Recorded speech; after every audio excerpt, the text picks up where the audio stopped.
Hi, I'm Jamie. Hi, I'm Stephanie. And we're the Schingecks. Schingecks. We work with RE/MAX professionals and click-to-buy-homes.com. And today we're filming a segment of our estate planning series, selling a home that has been financed with a reverse mortgage. And we've brought our professional lender partner, Woody Geoghegan, here to help us. Thank you so much for coming. Yeah, thanks for coming.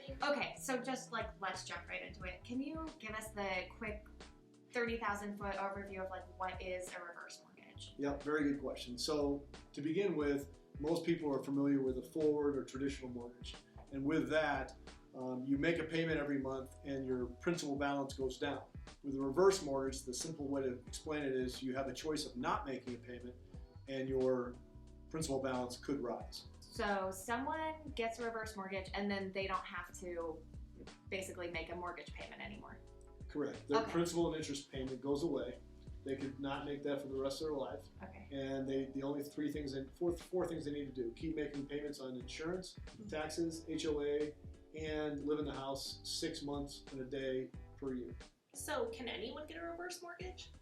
Not everyone. It's an age thing. So there has to be at least one person living in the house at least 62 years old.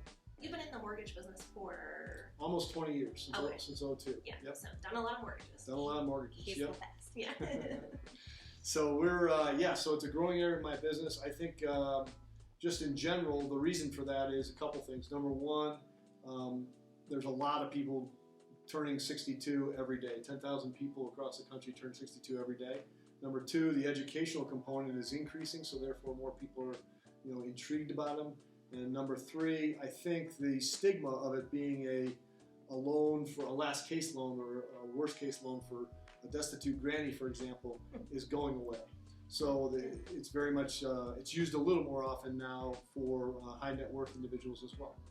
I guess a good next question might be, who owns the house if you did a reverse mortgage? Who is the owner? So let's say there's a couple, so there's a husband and wife. Granny and grandpa. Granny and grandpa, exactly. So one is going to predecease the other. If the person that is still living was 62 at the time when they got the mortgage, that person can live in the house for the rest of his or her life. So they can stay in the house if they want. Let's assume both the last person dies, and that's your question to an heir. So an heir inherits the house, assuming that, of course, a will is in place, and they then have options to basically get rid of the house. They can sell it like a normal course of action, or they could choose to refinance it and keep the house. So the bank doesn't automatically own the house just because it's in a reverse mortgage. Correct. Absolutely. So the biggest hurdle we have to clear is that issue alone. The biggest myth, the biggest misconception is, does the bank own my house? And the answer is no. The bank does not own the house. Okay, so your loved one passes away, you want to help to basically sell the property. How do you find out whether or not there's any equity in the property if it's in a reverse mortgage?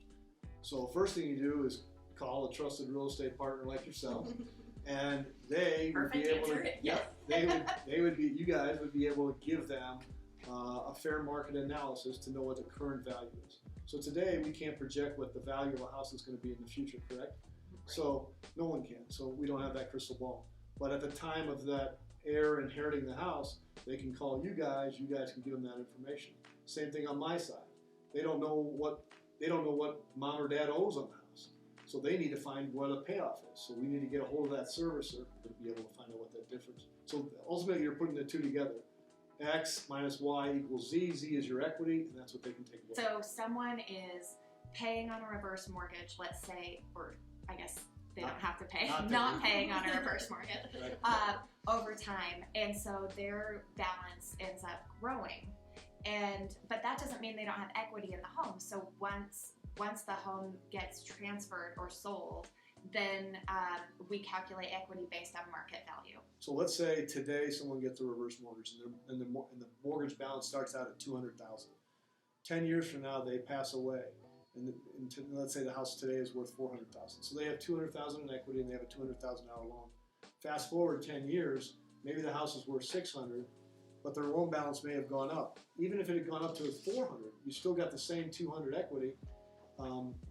Because the home appreciated, even though the balance appreciated, there's still a dollar amount that the home is worth over what's owed on the mortgage. Right. And I would make a case to say that in the Colorado market, you guys could back this up, your appreciation would outpace the interest rate that is paid or accumulated on that reverse mortgage. What if maybe you're not interested in selling? Like if someone inherits or even already owns a property that's in a reverse mortgage but they weren't on the mortgage, what are their options to keep the family house? You want Granny's house still. You don't want to get rid of it. Yep. So you have, there's a couple things you're supposed to do. Within 60 days of mom or dad passing, you should tell the servicer what your intentions are. So you have to make a decision pretty quick. You should try to make a decision quickly. I mean, that's technically the rule. So you want to tell them whether you want to keep it or sell. Well, let's go to the sell part first. If you're going to sell it, you have 6 months to do it. So, and then 2 90-day extensions beyond that. So you basically have a year to dispose of the property in some fashion. So you have a little bit longer. Yep. Now to Jamie's question, if you decide to keep the house, you then have a couple options. You're going to look at the value and you're going to look at the loan balance. And if the loan balance is under the value, then you're going to refinance the house for whatever you can do, and based on that. If for some odd reason the house is underwater, which means the loan balance is higher than the actual value, you can buy the house, or actually I should say you should refinance the house at 95% of that lower figure. The house is worth 100 and you owe 130, so you're upside down. Yeah. You can refinance the house for $95,000. How does the bank make money doing that? Okay, so the second biggest myth we have to overcome. One was who owns the house. Right. The Not second, the bank. The second thing, it's too good to be true. Yeah. And often people think, why a reverse mortgage? It's too good to be true. You're not having a payment. What the heck? Blah blah blah. Well, that's exactly the reason. It's usually an FHA-backed product, and FHA covers the difference, so the investor is never left on the hook. So they're paying a hefty mortgage insurance premium throughout the course of the mortgage that covers that difference, so that the investor themselves is not underwater. So it's like gap insurance would be on a car? It's a good way to say it, yeah. Okay. Huh. Can we talk a little bit about the third myth, which is that reverse mortgage is kind of a last mortgage, because you were saying there's a lot of other reasons, right, why you might choose a reverse mortgage in terms of building an estate? Yes, so that's a great question as well. So everyone thinks it's sometimes the last resort for Granny. She's got bills that she's got a lot of bills, and getting rid of the mortgage helps month to month, blah blah blah, and certainly we help a lot of people that way. Yeah. But in the last 5 to 8 years, especially, the high net worth individuals are looking at this as a very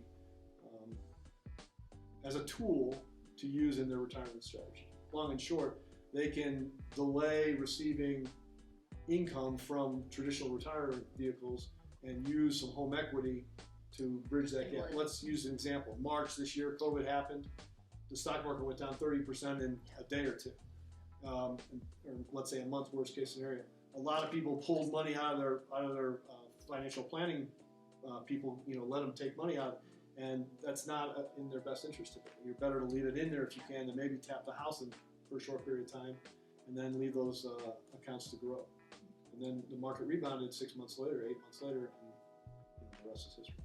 Okay, so I want to do like a quick outline, or basically like a circle of how events would happen. So loved one passes away, and surviving family decides they would like to sell the home. So step 1, contact real estate professional in order to get a value opinion on the property. Step 2, call your lender to get the total balance. And then basically you can list the home for sale, assuming there's a will in place and the property immediately transfers outside of probate. That's correct. I'm not going to be a probate expert, but yes, that's how I understand it to happen. Okay, perfect. If a will's in place, the house should be the heir's responsibility to dispose of in any manner they see fit. Yep. It should be very simple, and it shouldn't be too much different than a traditional mortgage. Awesome. That is so encouraging, because this is something that I feel like is scary, and a lot of times family members find out that someone's property's in a reverse mortgage, and they feel a lot of like times they probably didn't even know that Granny had been doing this for 4 years or however long. Exactly, and they didn't know that it was in reverse, and they didn't know, like, then they feel immediately like, oh, like the bank is gonna take our family house, you know. So that that was a good myth to bust. The bank does not know it. We want to eliminate a fear factor.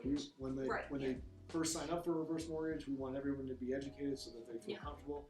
And when the end happens and the heirs need to dispose of the property in some manner, sell it, you want that to be as simple a process as possible. If you're still confused about what the first step is to selling a home that is in a reverse mortgage, give us a call. We'll help you through it. If Stephanie and I can't answer your questions, we'll conference Woody in, and we'll help with a really specific plan for your family and for selling your property.